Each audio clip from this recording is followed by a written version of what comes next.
Good morning, students. Today we are going to learn about the fifth chapter of our textbook. This chapter is in two parts, the 100 Races 1 and 2. I am going to discuss with you some information about 100 Races 1. This is based on a true story. The story, 100 Dresses, is based on the writer Eleanor's real life experience as the girl who received Peggy's hand me down dresses. She felt very guilty for not having defended the character, Wanda, in her real life.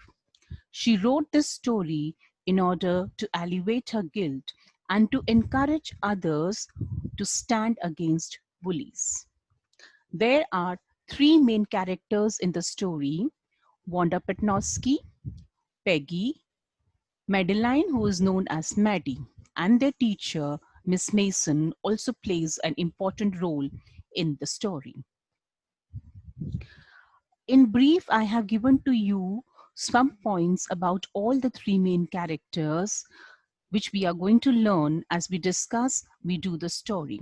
Here is one complete slide devoted to Wanda Petnowski, Peggy, and Maddie. Coming to the theme of the story, The 100 Dresses is a beautiful story based on the theme of discrimination, judgmental attitude that people may have for some people around them. In the story, we see an innocent girl named Wanda Petnowski who is judged for her unique name and qualities and ends up being bullied in the school.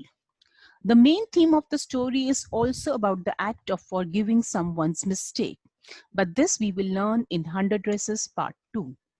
In this part, Wanda forgives her classmates who used to bully her for her weird name and her story about 100 dresses lined up in a closet.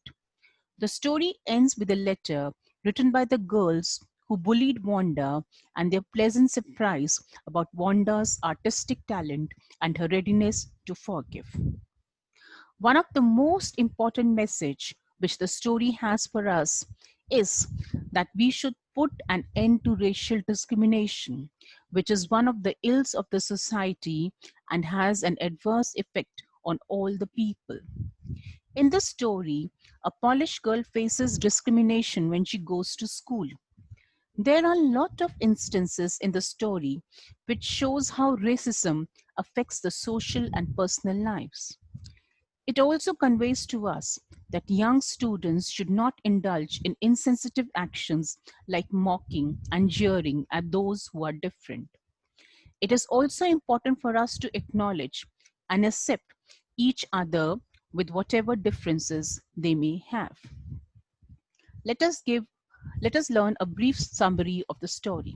Wanda Petnowski, a poor Polish girl who lives in Bogins Height. She joins an American school and is different from the other girls in many, many ways. She has an uncommon name and she is quiet. And sadly, she has no friends. She wears the same pale blue dress every day. Wanda would sit at the corner of the last but one seat in the classroom where the noisy and the rough boys who got low marks sat. There was a lot of dirt, mud, and scuffling of feet in that area. In the class were two friends, very close friends, Peggy and Maddie. Peggy was pretty, had curly hair, and wore beautiful dresses. She was the most liked girl of Wanda's class. She often made fun of Wanda by asking her questions about her 100 dresses in a courteous voice. Maddie wanted Peggy to stop Wanda, but she could never muster enough courage to tell her to stop because she feared that she might become the next target. Wanda, though a quiet girl, spoke a lot about her 100 dresses. She told the girls that her dresses were made of velvet, silk. They had different colors and designs.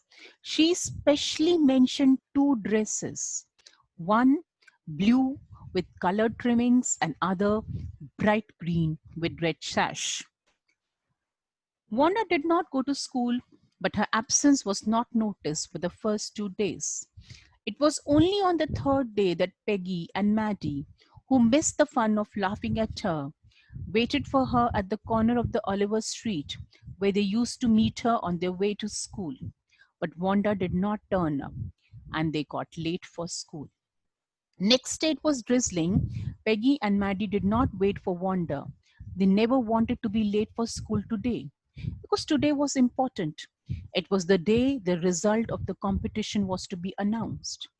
As they entered their classroom, they stopped and gasped. 100 drawings of beautiful, bright colors lit were displayed all over the room.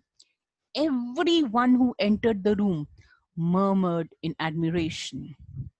Miss Mason announced the result. Among the boys, Jack Peggles had won, and among the girls, it was Wanda Petnowski. She asked the students to give her a special applause as she was not there that particular day. She had submitted 100 sketches, and every sketch was worth winning the best prize. That day, she truly had 100 dresses all lined up in the classroom. At that moment, Peggy and Maddie, who were awestruck, realized that the theory of the 100 dresses and felt very guilty for treating her badly. Thank you, children. That would be all.